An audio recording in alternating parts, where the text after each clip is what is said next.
Между тем, в Мирном отметили День воздушного флота и 90-летие гражданской авиации республики. На юбилей в актовый зал Мирнинского авиапредприятия собрались те, кто в течение десятилетий обеспечивал и продолжает обеспечивать стабильность и безопасность наших полетов, рассказывает Тамара Бессмертная.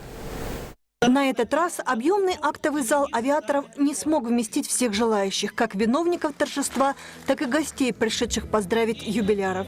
Иначе и быть не могло, ведь каждый житель Алмазного края в той или иной степени зависит от авиаперевозок. Аэропорт Мирный будет всегда.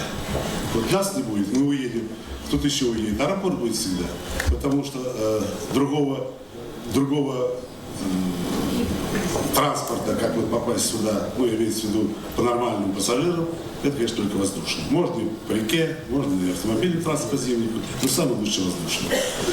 Поэтому аэропорт будет всегда. Так что не переживайте, большие объемы у нас с вами только еще все впереди.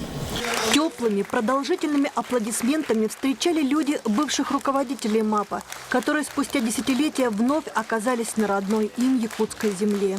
Именно здесь, в Мирном, которому были отданы многие годы жизни, посчастливилось встретить свой очередной день рождения бывшему командиру МАПа Николаю Терещенко.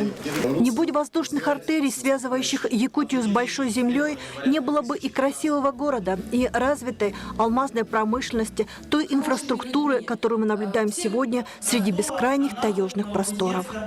И нельзя не отметить то, что благодаря вашей слаженной совместной работе вы обеспечиваете нам самое главное – безопасность полета. От имени всех жителей города выражаю вам искреннюю благодарность за предоставление качественных авиационных услуг.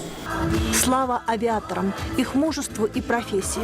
Этот говорящий лозунг уже 90 лет не теряет своей значимости. И мы еще раз говорим спасибо представителям этой романтической, но очень сложной профессии.